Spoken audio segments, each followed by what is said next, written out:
Hello hello everyone. बेटा, last lecture में हम लोगों ने जो है एनसीईआरटी की एक्सरसाइज प्रॉब्लम्स हम लोगों ने डिस्कस किया था, जो कि 8.8 तक कवर हो चुका था। ठीक है, तो आज की वीडियो में हम लोग जो है डिस्कस करने वाले हैं आगे की क्वेश्चंस जो इम्पोर्टेंट एक्सरसाइजेज हैं एनसीईआरटी की, उनके बारे में हम लोग डिस्कस करेंगे। तो आइए देखते हैं। नेक्स्ट है आपका 8.9 एक्सरसाइज।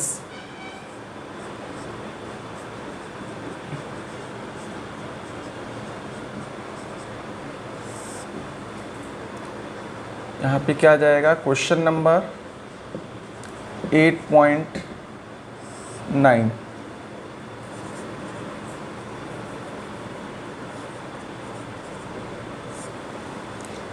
इसमें देखिए क्या दे रहा है। Which of the following symptoms is likely to afflict an astronaut in a space? First one is a swollen feet, second swollen face, headache, orientational problem. तो चलिए एक एक करके देखते हैं। तो फर्स्ट पार्ट अगर हम करना जा रहे हैं तो यहाँ पे फर्स्ट पार्ट यहाँ पे लिखेंगे और यहाँ पे इसका आंसर लिखेंगे। कह रहा है swollen feet, ठीक है, यानी उसका पैर, उसके पैर में, एस्ट्रोनॉट के पैर में अगर स्वेलिंग आ जाती है तो क्या उसकी वजह से उसको प्रॉब्लम होगी, यानी उसको कुछ प्रॉब्लम फेस करेगा। तो देखिए वो इस स्पेस में वो किस कंडीशन में होगा? वेटलेसनेस की कंडीशन में होगा। जो उसके लेग्स पर फोर्स लगता है वो नॉर्मल लगता है ड्यू टू ग्रेविटी। ठीक है, तो अब यहाँ पे अगर हम कहें कि वेटलेसनेस की जब कंडीशन में है, ठीक है, तो इसका मतलब ये है कि उसके मतलब जो लेग्स हैं, यानी कि जो उसके फिट हैं, उनके स्वेलिंग होने की वजह से उस पर कोई इफेक्ट नहीं पड़ेगा। ठीक है, तो फर्स्ट का आंसर क्या हो जाएगा? swollen feet does not affect the astronaut in afflict the astronaut in the space, मतलब कि ये कोई प्रॉब्लम क्रिएट नहीं करेगा। ठीक है, क्यों? because legs carry the weight normal to the body, यानी कि जो बॉडी के नॉर्मल पार्ट देखा जाए, normal to the body towards the gravity, and in the space the body is in the condition of weightlessness, so it does not conflict the astronaut in the space. Next है आपका swelling face. Face swell हो गया तो उससे क्या effect पड़ेगा? तो भाई जाहिर सी बात है स्वेलिंग फेस होगी। तो चूँकि फेस क्या है कि फेस में कई चीज़ों का कंट्रीब्यूशन है, आइज़ है, नोज़ है, माउथ है। ठीक है, तो फेस में स्वेलिंग होने की वजह से कॉम्प्लेक्शन हो सकता है। कॉम्प्लेक्शन किस तरह का हो सकता है? हो सकता है कि उसको देखने में, भाई फेस स्वेलिंग हो गई तो आइज़ पर इफेक्ट पड़ेगा, यानी कि उसको देखने में, बोलने में, ठीक है, और इनहेल करने में प्रॉब्लम्स हो सकती हैं। ठीक है, तो इसका आंसर क्या हो जाएगा? In the condition of weightlessness face of the astronaut is expected to get more supply, यानी कि वहाँ पे क्या होता है कि ज़्यादा सप्लाई की रिक्वायरमेंट होती है। ठीक है, एंड आइज़ की अगर हम बात करें तो eyes, ears, nose, mouth etcetera, ये सारी चीज़ें जो हैं क्या होती हैं? फेस पे इम्बेडेड होती हैं। So that if there is a swelling in the face, then there may be some confliction in the space which has to be faced by the astronaut। ठीक है, नेक्स्ट पार्ट है आपका headache. अब जाहिर सी बात है भाई, देखो हेडेक है, चाहे आप स्पेस में हो, अर्थ पे हो, कहीं पर भी हो, अगर हेडेक है तो ये क्या है? ये मेंटल स्ट्रेस है। तो मेंटल स्ट्रेस की वजह से यानी कि मेंटल प्रॉब्लम हो सकती है, यानी कि बिल्कुल होगी, चाहे वो कहीं पर भी चले जाओ। ठीक है, तो it can conflicts because it persist in the everywhere whenever you are in the space or in the earth। Next part है आपका इसका ओरिएंटेशनल प्रॉब्लम। तो ओरिएंटेशनल प्रॉब्लम क्या आ जाएगा? अब देखिए क्या होता है कि स्पेस की अगर हम बात करेंगे तो स्पेस क्या होता है, वो स्पेस का भी एक अपना एक ओरिएंटेशन होता है। तो जाहिर सी बात है कि उस ओरिएंटेशन के अकॉर्डिंग जो है क्या होगा, कुछ प्रॉब्लम्स क्रिएशन हो सकती हैं। ठीक है, तो इसका आंसर आप क्या लिखोगे? Since space has also a orientation we also have from the reference in a space, यानी कि वहाँ पर भी हमें कुछ रेफरेंस चाहिए होगा।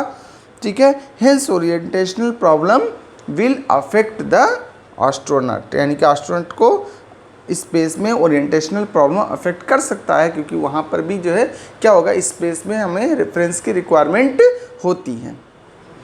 ठीक, तो ये 8.9 के सारे पार्ट्स आपके कवर हो गए। अब नेक्स्ट हम बात करते हैं, देखिए क्वेश्चन नंबर है 8.10, the gravitational intensity at the centre of hemispherical shell of uniform mass density has the direction indicated by the arrow see in the figure following two exercises, choose the correct from the given।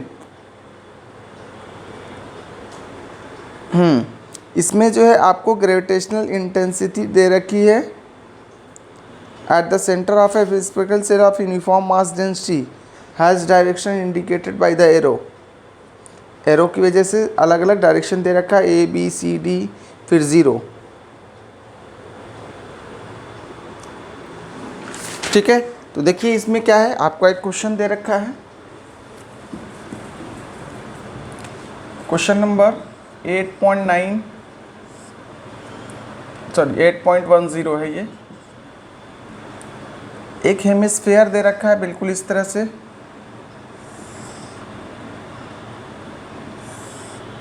इसमें 2 point हैं। एक point आपका क्या है, सी, इधर की तरफ, इधर की तरफ और इधर की तरफ। एक पॉइंट है आपका पी,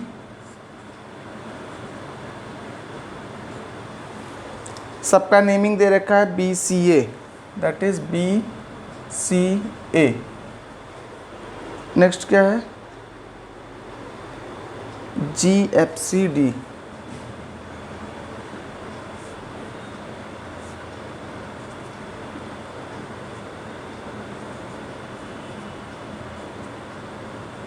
GFED। ठीक है, तो इस तरह से दिया हुआ है। ठीक है, अब आपसे पूछा जा रहा है कि choose the correct answer from the given, यानी कि फर्स्ट आपका ऑप्शन दे रखा है कि कौन सा करेक्ट होगा, यानी कि कौन सा पार्ट जो है आपको ग्रेविटेशनल इंटेंसिटी का डायरेक्शन दिखाएगा। ग्रेविटेशनल इंटेंसिटी तो आपको मालूम है कि किस यूनिफॉर्म स्फेरिकल सेल में, ठीक है, ग्रेविटेशनल पोटेंशियल क्या होता है, कांस्टेंट होता है। ठीक है, मतलब कि ग्रेविटेशनल पोटेंशियल कांस्टेंट होने का मतलब क्या है कि ग्रेविटेशनल पोटेंशियल ग्रेडियंट क्या होगा, उस केस में 0 हो जाएगा। ठीक है, तो यहाँ पे ग्रेविटेशनल यानी कि इंटेंसिटी की अगर हम बात करेंगे तो dV/dr होता है, that is negative of dV/dr। यहाँ पे ये क्या होता है, ग्रेविटेशनल पोटेंशियल। ठीक है, और ये आपका इंटेंसिटी। ठीक है, तो अब V कांस्टेंट है तो इसका मतलब क्या हो जाएगा, इंटेंसिटी 0 होगी। लेकिन अगर ऊपर से कट कर दिया गया, यानी ऊपर का पार्ट इसको कट करके हटा दिया गया, तो उस केस में क्या होगा कि जो अपवर्ड डायरेक्शन वाला था, यानी कि जो अपवर्ड डायरेक्शन वाला बैलेंसिंग उसका पार्ट था, ठीक है, वो तो रिमूव हो गया। तो अब आपके पास क्या बचा, सिर्फ और सिर्फ डाउनवर्ड डायरेक्शन में बचेगा। यानी कि इसका करेक्ट ऑप्शन क्या हो जाएगा, दैट इज थर्ड पार्ट, यानी कि आंसर क्या जाएगा, third, that is C is a correct, यानी कि C will be the direction of the potential, direction of the gravitational intensity. Gravitational intensity की जो डायरेक्शन होगी वो सी के अलॉन्ग होगी। उसी तरह से अगर पी पोजीशन पे देखें, यानी कि नेक्स्ट क्वेश्चन आपका है 8.11, यानी कि क्वेश्चन नंबर 8.11।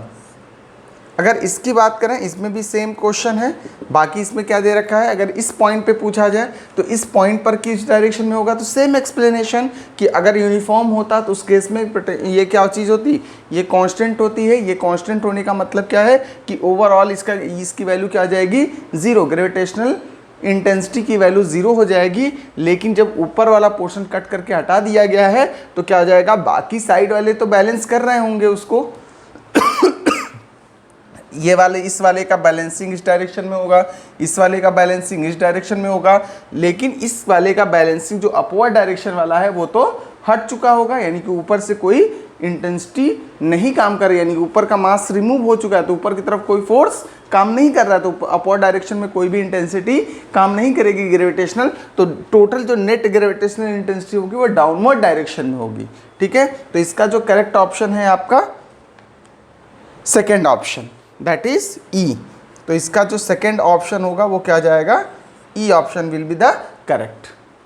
ठीक है, एक्सप्लेनेशन में आप यही लिखोगे, ठीक है, जो हमने अभी बताया है। Next question number 8.12। Question number 8.12 क्या कह रहा है? A rocket is fired from the earth towards the sun, at what distance from the earth centre is the gravitational force on the rocket 0? Mass of the sun is equal to this 2 × 10⁻30 kg, mass of the earth is equal to 6 × 10⁻24 kg. Neglect the effect of the other planets. Orbital radius of the earth is equal to 1.5 × 10⁻11 metre. ठीक है, चलिए देखते हैं इसमें क्या क्या चीज़ें आपको दे रखी है। गिवन पार्ट में आपका mass of the towards the sun है, यानी कि मास ऑफ द सन आपका दे रखा है, कितना है? 2 × 10⁻30 kg। मास ऑफ द अर्थ आपको दे रखा है 6 × 10⁻24 kg, 6 × 10⁻24 kg।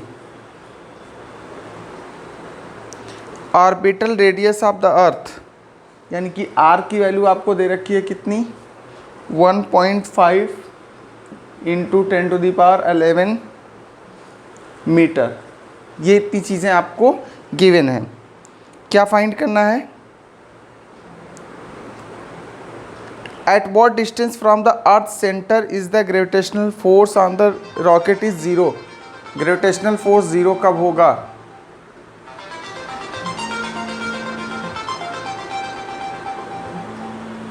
ठीक है,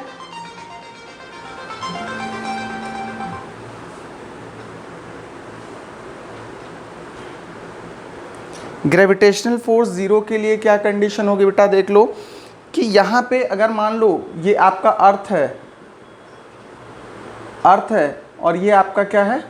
सन है। इनके बीच की डिस्टेंस दे रखी है, तो यहाँ से मान लो कि x डिस्टेंस पर 0 होगा, मतलब x डिस्टेंस पे जो नेट फोर्स होगा वो आपका 0 होगा। तो यहाँ पर एक मास m लेट कर लिया, तो क्या जाएगा? g mass of the earth into m upon x square, this will be equal to, ये r है तो ये क्या जाएगा? r minus X. तो यहाँ पे ये हो जाएगा आपका g mass of the sun small m upon r minus X का होल स्क्वायर। ये सॉल्व करने के बाद से आपको x की वैल्यू मिल जाएगी। ये कैलकुलेट करोगे, सारी वैल्यूज़ आपके पास नोन है, x की वैल्यू इसको सिंप्लीफाई करके निकालोगे तो x की वैल्यू आपको मिल जाएगी। क्लियर? तो इस तरह से इस क्वेश्चन को आप सॉल्व कर सकते हो। ठीक है।